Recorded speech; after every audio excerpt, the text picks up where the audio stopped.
ଯେଉଁ ଇଣ୍ଡଷ୍ଟ୍ରିରେ ସେଫ୍ଟି ରୁଲ୍କୁ ନ ମାନି କାମ କରିଥାନ୍ତି ସେହି ଇଣ୍ଡଷ୍ଟ୍ରିରେ ପ୍ରଡକ୍ସନ୍ ଏବଂ ପ୍ରଫିଟ୍ କମ୍ ହୋଇଥାଏ। ଏପରିକି ପ୍ଲାଣ୍ଟରେ ବାରମ୍ବାର ଆକ୍ସିଡେଣ୍ଟ ହୋଇଥାଏ, ଯାହାଫଳରେ ମେନ୍ ପାୱାର ମଧ୍ୟ ଡେଥ୍ କରିଥାନ୍ତି ଏବଂ ଅନେକ ମେସିନାରୀ ମଧ୍ୟ ଖରାପ ହୋଇଯାଏ। ତେଣୁ ପ୍ଲାଣ୍ଟ ଇମ୍ପ୍ରୁଭ୍ କରିବା ପରିବର୍ତ୍ତେ ଦେବାଳିଆ ହିଁ ପ୍ଲାଣ୍ଟ ବନ୍ଦ ହୋଇଯାଏ। ତେଣୁ ସେଫ୍ଟି ରୁଲ୍କୁ ନିହାତି ମାନିକି ଆମେ କାମ କରିବା ଉଚିତ। ତେଣୁ ଆଜି ଆମେ ସେଫ୍ଟି ରୁଲ୍ ବିଷୟରେ ଆମେ ଆଲୋଚନା କରିବା। ଜଣେ ସ୍କିଲ୍ ଇଲେକ୍ଟ୍ରିସିଆନର ସବୁବେଳେ ସେଫ୍ ୱାର୍କିଂ ହାବିଟ୍ ରହିବା ଉଚିତ। Safe working habit always save men, money and material. Unsafe working habits always end up in loss of production and profit, personal injury and even death. ଏବେ ଆମେ ସେଫ୍ଟି ରୁଲ୍ ବିଷୟରେ ଆଲୋଚନା କରିବା। ଆମେ ଯେକୌଣସି ଇଣ୍ଡଷ୍ଟ୍ରିରେ କାମ କରିବା ପାଇଁ ଯଦି ଇଣ୍ଟରଭ୍ୟୁ ଦେବା ଆମକୁ ନିହାତି ସେଫ୍ଟି ରୁଲ୍ ବିଷୟରେ ସେମାନେ କିଛି ପଚାରିବେ ଏବଂ ଆମେ ଯଦି ITI ପାସ୍ ଆଉଟ୍, ଡିପ୍ଲୋମା କିମ୍ବା ଡିଗ୍ରୀ ପାସ୍ ଆଉଟ୍ ନିହାତି ଆମକୁ ସେଫ୍ଟି ରୁଲ୍ କମ୍ ସେ କମ୍ ଆଟଲିଷ୍ଟ 10ଟା ସେଫ୍ଟି ରୁଲ୍ ନିହାତି ମନେ ରଖିବା ଉଚିତ। ଆସନ୍ତୁ ସେ ବିଷୟରେ ସମ୍ପୂର୍ଣ୍ଣ ଭାବେ ଆଲୋଚନା କରିବା। Only qualified person should do electrical work. ଯିଏ ଇଲେକ୍ଟ୍ରିକାଲରେ ଯୋଗ୍ୟତା ହାସଲ କରିଛି ସେହିଭଳି ବ୍ୟକ୍ତି ହିଁ କେବଳ ଇଲେକ୍ଟ୍ରିକାଲ କାମ କରିବା ଉଚିତ। ଆମେମାନେ ITI ପାସ୍ ଆଉଟ୍ ପରେ ତୁରନ୍ତ ଯାଇକି ଆମେ ଇଣ୍ଡଷ୍ଟ୍ରିରେ କାମ କରିପାରିବା ନାହିଁ। ଆମକୁ ପ୍ରଥମେ ଟ୍ରେନିଂ ନେବା ପାଇଁ ପଡ଼ିବ ଏବଂ ତାପରେ ଆମେ କୌଣସି ସ୍କିଲ୍ ଇଲେକ୍ଟ୍ରିସିଆନ୍ ପାଖରେ ଆମକୁ ହେଲ୍ପର କରିବା ପାଇଁ ପଡ଼ିବ। ଆମେ ସେ ଇଲେକ୍ଟ୍ରିସିଆନ୍କୁ ହେଲ୍ପ କରିଥାନ୍ତି ଏବଂ ତାପରେ ଆମେ ଯାଇକି କାମ କରିଥାନ୍ତି। Next, keep the workshop floor clean and tools in good condition. ଅର୍ଥାତ୍ ଆମେ ଯେଉଁ ୱାର୍କସପ୍ରେ କାମ କରିବା ସେଇ ୱାର୍କସପ୍କୁ ସମ୍ପୂର୍ଣ୍ଣ ଭାବେ କ୍ଲିନ୍ ରଖିବା ଏବଂ ଟୁଲ୍ସ ଇନ୍ ଗୁଡ୍ କଣ୍ଡିସନ୍, ଯାହା କିଛି ଟୁଲ୍ସ ଅଛି ମେଣ୍ଟେନାନ୍ସ କରିବା ପାଇଁ ସେ ୱାର୍କସପ୍ରେ ଯାହା କିଛି ଟୁଲ୍ସ ଅଛି ସେସବୁକୁ ଭଲ ଭାବରେ ଯତ୍ନ ସହକାରେ ରଖିବା ଏବଂ ଯେଉଁ ଟୁଲ୍ସଟି ଯେଉଁଠି ରଖିବା ଉଚିତ ତାକୁ ସେହି ଜାଗାରେ ରଖିବା। Do not work on live circuit if unavoidable, use rubber gloves, rubber mats its. ଆମେ କୌଣସି ଜାଗାରେ ଯଦି କରେଣ୍ଟ ଅଛି, କୌଣସି ସାର୍କିଟ୍ରେ ଯଦି କରେଣ୍ଟ ଅଛି ସେହି ଜାଗାରେ ଯଦି ଆମେ କାମ କରିବା ତାହେଲେ ଆମେ ରବର ଗ୍ଲୋଭ୍ସ ୟୁଜ୍ କରିବା ଦରକାର। ରବର ଗ୍ଲୋଭ୍ସ, ମ୍ୟାଟ୍ସ ଇତ୍ୟାଦି ୟୁଜ୍ କରିବା ଦରକାର। ଯଦି ଆମେ କରେଣ୍ଟକୁ ନ କାଟିପାରିବା ତାହେଲେ ଆମେ ଏସବୁ ମେଟେରିଆଲ ୟୁଜ୍ କରିବା ଉଚିତ। Use wooden or PVC insulated handle screwdriver when working on electrical circuit.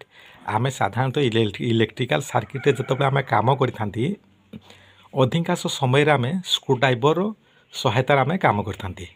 ସ୍କ୍ରୁଡ୍ରାଇଭରର ହ୍ୟାଣ୍ଡେଲଟି ଆମେ ସ୍କ୍ରୁଡ୍ରାଇଭରକୁ ଯେଉଁ ଜାଗାରେ ଧରିଥାନ୍ତି ସେ ହ୍ୟାଣ୍ଡେଲଟି ଉଡେନ୍ ଦ୍ୱାରା ହେଇଥିବା ଦରକାର, ଅର୍ଥାତ୍ କାଠ ଦ୍ୱାରା ହେଇଥିବା ଦରକାର, ନଚେତ୍ PVC ଇନ୍ସୁଲେଟେଡ୍ ହେଇଥିବା ଦରକାର। ତାର ସ୍କ୍ରୁଡ୍ରାଇଭର ହ୍ୟାଣ୍ଡେଲଟି ସମ୍ପୂର୍ଣ୍ଣ ଭାବେ PVC ଦ୍ୱାରା କଭର ହୋଇଥିବା ଦରକାର, ନଚେତ୍ କାଠ ଦ୍ୱାରା ନିର୍ମିତ ହୋଇଥିବା ଦରକାର। Do not touch bare conductor. କଣ୍ଡକ୍ଟରକୁ ସାଧାରଣତଃ ଦୁଇ ଭାଗରେ ବିଭକ୍ତ କରାହେଇଛି। ଗୋଟେ ହେଲା ଇନ୍ସୁଲେଟେଡ୍ କଣ୍ଡକ୍ଟର ଆଉ ଗୋଟେ ହେଲା ବେୟାର କଣ୍ଡକ୍ଟର। ଆମେ ନେକ୍ସଟ କ୍ଲାସରେ ଆମେ କଣ୍ଡକ୍ଟର ବିଷୟରେ ସମ୍ପୂର୍ଣ୍ଣ ଆଲୋଚନା କରିବା। ଗୋଟେ ତାର ଉପରେ ଯେଉଁ କଭରଟି ଥାଏ ତାକୁ ଇନ୍ସୁଲେଟର କୁହାଯାଏ ଏବଂ ଭିତରେ ଯେଉଁ କପର କିମ୍ବା ଆଲୁମିନିୟମ ଗ୍ଲାସ୍ ଯାହା ବି ଥାଏ ତାକୁ ଆମେ ବେୟାର କଣ୍ଡକ୍ଟର କହିଥାନ୍ତି। ଯେକୌଣସି ଜାଗାରେ ଯଦି ତାର ଖୋଲା ଅଛି ଉପରେ ଇନ୍ସୁଲେସନ୍ ନାହିଁ ତାହେଲେ ସେଇ ତାରକୁ ଆମେ କେବେ ବି ଖୋଲା ହାତରେ ଟଚ୍ କରିବା ନାହିଁ। When soldering, arrange the hot soldering iron in their stand. Never lay switched on or heated soldering iron on a bench or table as it may cause a fire to break out. ଆମେ ଯେତେବେଳେ ସାଧାରଣତଃ ସୋଲ୍ଡରିଂ iron ସାହାଯ୍ୟରେ ସୋଲ୍ଡରିଂ କରିଥାନ୍ତି ସେହି ସମୟରେ ଆମେ ସୋଲ୍ଡରିଂ ଆଇରନ୍କୁ ରଖିବା ପାଇଁ ଗୋଟେ ସୋଲ୍ଡରିଂ ଷ୍ଟାଣ୍ଡ ରଖିବା ଉଚିତ ଏବଂ ଯେତେବେଳେ ଆମେ ଷ୍ଟାଣ୍ଡରେ ସୋଲ୍ଡରିଂ ଆଇରନ୍କୁ ରଖିବା ସେହି ସମୟରେ ସୋଲ୍ଡରିଂ ଆଇରନ୍ ଯେପରି ଅନ୍ ନ ରୁହେ ସେଥିପ୍ରତି ଧ୍ୟାନ ଦେବା ଏବଂ ଯଦି ସୋଲ୍ଡରିଂ ଆଇରନ୍ ହିଟ୍ ଅଛି ଯଦି ଆମେ ଟେବୁଲ ଉପରେ ରଖିଦେବା ତାହେଲେ ଟେବୁଲ ଜଳିଯିବାର ଚାନ୍ସ ଅଛି। ତ ଆମେ ସେଥିପ୍ରତି ଧ୍ୟାନ ଦେବା। ସବୁବେଳେ ଆମେ ଯେତେବେଳେ ସୋଲ୍ଡରିଂ ମାରିବା ତାକୁ ସର୍ବଦା ଷ୍ଟାଣ୍ଡରେ ରଖିବା एवं स्टाण्ड जो समय रखा से समय सोल्डरिंग आयरन को ऑफ रखा। Use only correct capacity fuses in the circuit. If the capacity is less it will blow out when the load is connected. If the capacity is large, it gives no protection and allow excess current to flow and dangers men and machines, resulting in loss of money. Circuit रो load अनुसार आमे fuse व्यवहार करवा उचित, जेपरिक से फ्यूजटी तार capacity सेतिक load नहीं पारुथवा उचित। जदि आमे कम कैपेसिटी रो फ्यूज व्यवहार करवा ताले फ्यूज बारंबार कटिଯିव। जदि आवश्यकता अनुसार अधिक लोड नहीं पारला भलिया आमे जदि फ्यूज यूज करवा ताहले कौन हम ना सी मेसीन एवं मैनपावर को से सेफ प्रोटेक्शन दे पारिबो नाही, जहाँ फल कि मेसीन जली जिबार संभावना रहिबो एवं मैनपावर को मध्य करेंट लागिबार चांस रहिबो। जदि किसी एक्सीडेंट मध्य हो जाए ताले फ्यूज कटिबो नहीं एवं लॉस ऑफ मनी जार प्रभाव आम उपरे पड़िबो। तेणु आमे केवल करेक्ट कैपेसिटी फ्यूज व्यवहार करवा उचित। रिप्लेस और remove fuse only after switching off the circuit switches. आमे जेते बड़े गोटे सर्किट रे फ्यूज बांधी थांती किंबा रिप्लेसमेंट करी थांती सही समय रे आमे सर्किट जेते स्विच अच्छी किंबा सर्किट को संपूर्ण भाव ऑफ करके जदि आमे फ्यूज रो काम करिबा रिप्लेस करिबा बा रिमूव करिबा ताहले से जगह स्पार्क मध्य होई न थाए एवं that is safe working. Use extension cord with lamp guard to protect lamps against breakage and to avoid combustible material coming in contact with hot bulb. अर्थात आमे साधारणतः एक्सटेंशन कोड माध्यम रे गोटे लैंप को व्यवहार करथांती, जेमती गोटे मोटर किंबा फैन को कंटिन्यूटी चेक करिया पई आमे गोटे 100 पावर बल्ब रो मध्य 100 पावर बल्ब को आमे व्यवहार करथांती कंटिन्यूटी चेक करिया पई। सही भली ताको आमे कोन करथांती ना एक्सटेंशन कोड माध्यम रे नै थांती किंबा जो टेबुल आमे काम करथांती मेंटेनेंस काम करथांती सेठी मध्य आमे कोन करथांती ना गोटे लैंप को आमे एक्सटेंशन कोड माध्यम रे नै थांती। एई भली अनेक एक्सटेंशन कोड माध्यम रे आमे लैंप को व्यवहार करथांती। तेना आमे जेतेबेले एक्सटेंशन कोड साहाय्य रे गोटे लैंप को व्यवहार करिवा सही समय रे से लैंप को प्रोटेक्ट देला भलिया आमे गोटे गार्ड व्यवहार करिवा, जेमति कि लैंप टी कोनसी बाजी की न भांगी जीवो एवं जदि लैंप टी हीट होउची ताले ताकू जे गार्ड दोउची जो स्टैंड जो फ्रेम आमे व्यवहार करछोंती से लैंप पई ताकू सेफ को रखिया पई से मध्य जेमिति हीट न हो सेति प्रति आमे मध्य ध्यान देवा उचित। Use accessories like socket plug and switches and appliances only when they are in good condition and be sure they have the mark of BIS marked. Accessories is explained under standardization. आमे घरे industry हो घरे हो जेकोसी जगार जोठी भी आमे जहाँ कि इलेक्ट्रिकल एक्सेसरीज यूज करिबा जेपरिक सॉकेट प्लग स्विच हीटर एमती जेते प्रकार इलेक्ट्रिकल एक्सेसरीज अच्छी आमे जहाँ किसी व्यवहार करिबा ता सब भल कंडीशन होइतिबा दरकार एवं BIS अर्थात bureau Indian standard ISI mark रो हेतिबा उचित। आमर इंडिया रो ISI मार्क है ब्यूरो ऑफ इंडियन स्टैंडर्ड जहाँ को आमे शॉर्ट रे BIS बोली कही थांती से मार्क रो ताहा होइतिबा उचित। से संपूर्ण भावे BIS स्टैंडर्ड रो होइतिबा उचित, नचेत एक्सीडेंट होबार अनेक चांस थाए। Never extend electrical circuit by using temporary wiring. आमे साधारणतः कौन सी जगार कोटी 5 मिनिट कि अध घंटे कि घंटे जितेबाला काम होता है आमे कौन करते गोटे टेम्पररी वायरिंग कर देकी काम करते। तेणु इलेक्ट्रिकाल आमे केबे भी टेम्पररी वायरिंग करिबा नाही। ଯାହା କିଛି କରିବା परमानेंट କରିବା से 5 मिनिट ପାଇଁ हो किंबा 5 घंटा ପାଇଁ हो ताको आमे परमानेंट काम करिबा एवं काम सरला परे मुई ताको परमानेंट आमे एक्सटेंड करि परिबा। Stand on a wooden stool or an insulated ladder while repairing live electrical circuit or appliance or replacing fuse bulbs. In all the cases, it is always good to open the main switch and make the circuit dead.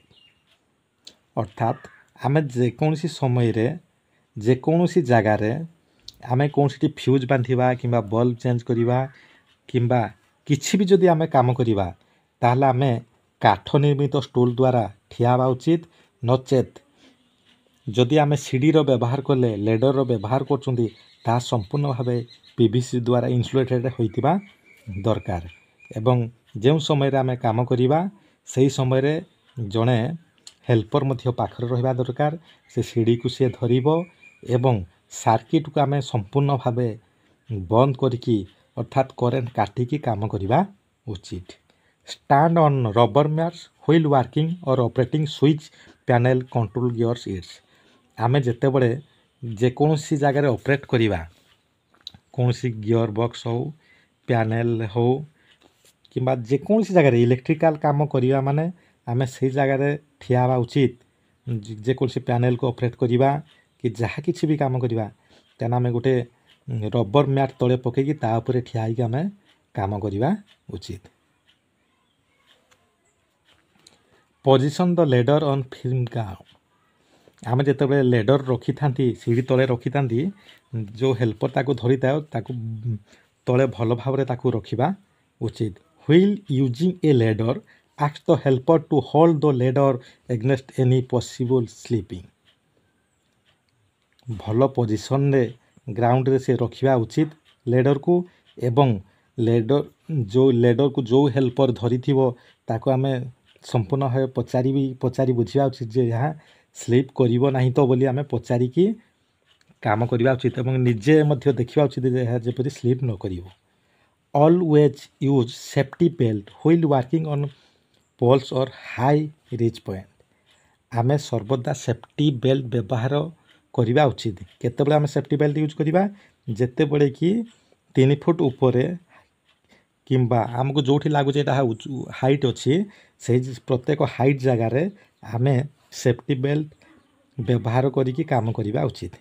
Never place your hands on any moving part of rotating machine and never work around moving shafts और पुली of motor और generator with losses short sleeves और ड्रैगलिंग next tie अनेक जगार tie लगे कि मध्य काम करथांती एवं Bekare tie लगा ही थाए एवं कहीं कहीं देखिए अत्याधिक गरम हेबा द्वारा कौन करथांती सार्ट बटन को मध्य ढिला खोली देकी काम करथांती जहा कि अनसेफ वर्किंग बोली आमे कहबा जहा कि बहुत डेंजर थाए कौन से पुली इंडस्ट्री रे साधारणतः अनेक कन्वेयर थाए मोटर थाए पुली थाए जनरेटर थाए जदि आमे सार्ट बटन खोली की काम करिबा ताला आम बेकर कलर जमे जो नई की काम करिया से समय बेकर कलर मध्य पुली रे लागी जाई पारे जदि टाई को आमे ठीक से भिड़ी नथिबा जदि नेक टाई व्यवहार करचुंती ताले ताहा मध्य जेपरि से जगह न लागिवो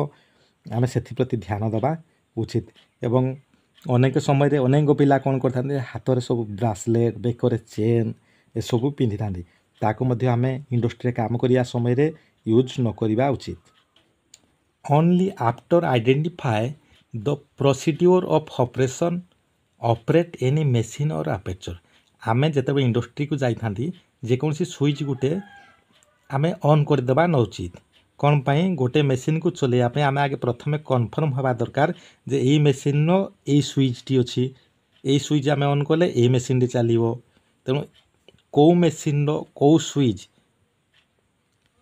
ताहा आमे संपूर्ण भावे जानी सारिला परे आमे जाई कि यूज करिबा उचित को मशीन टा कोठी लागिची ताको कौन पाई चला जाए संपूर्ण मशीन विषय रे आमे जानी सारला परे आमे मशीन को ऑपरेट करिबा बा ऑपरेशन करिबा। connection in the electrical apparatus should be tight. Loosely connected cable will heat up and in fire hazards. आमे जेकोसी जगार जितेबले भी आमे जेकोसी इलेक्ट्रिकल तार को आमे जॉइंट करिबा सही समय रे किंबा कनेक्शन करिबा ताकू आमे संपूर्ण भावे 100% टाइट हेतिबा दरकार।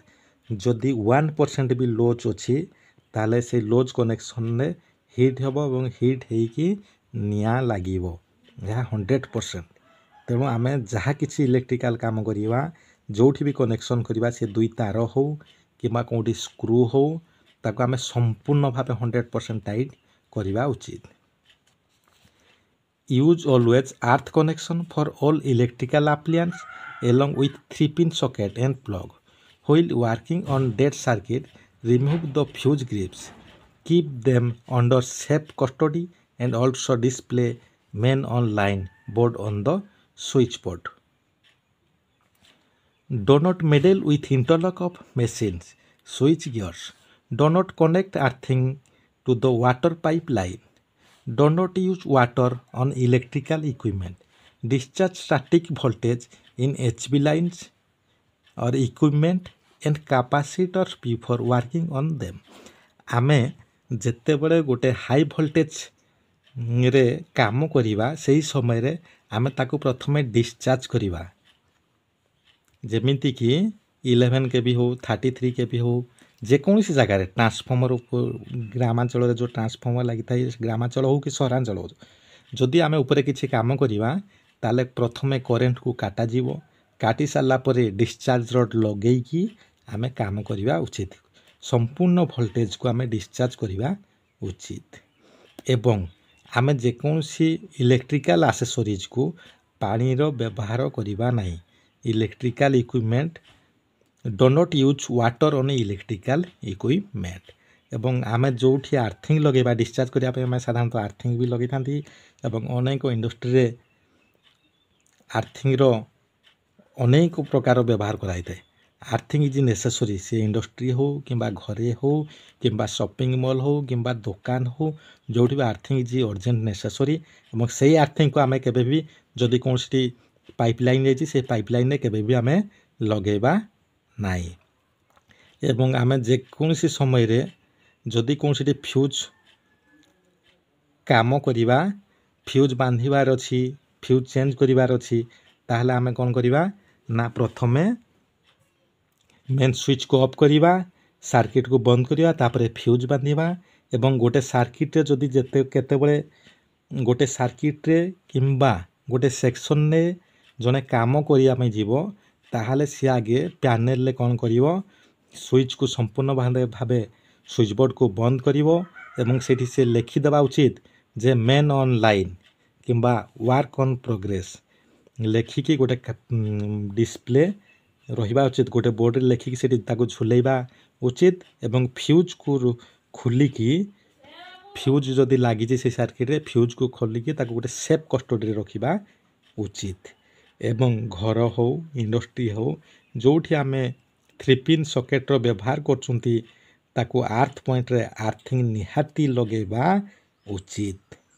ए भली अनेक इलेक्ट्रिकल रो सेफ्टी रूल अछि तेणु ये किछि सेफ्टी रूल एवं आपण मध्य आहुरी अनेक सेफ्टी रूल ए भली बनै पारिबे एवं सेफ्टी को ध्यान रखी काम कले कंपनी इंप्रूव करिवो कंपनी इंप्रूव कला माने आमे माने मध्य इंप्रूव करिबा। नेक्स्ट क्लास रे आमे देखिबा ऑपरेशन ऑन इमरजेंसी। जदि एई भली इलेक्ट्रिकल टेक्निकल वीडियो देखिया पय चाहू जदि चैनल सहित जोड़ी होंतु चैनल को लाइक एवं सब्सक्राइब करी निजर मतामत कमेंट माध्यम रे जणातु।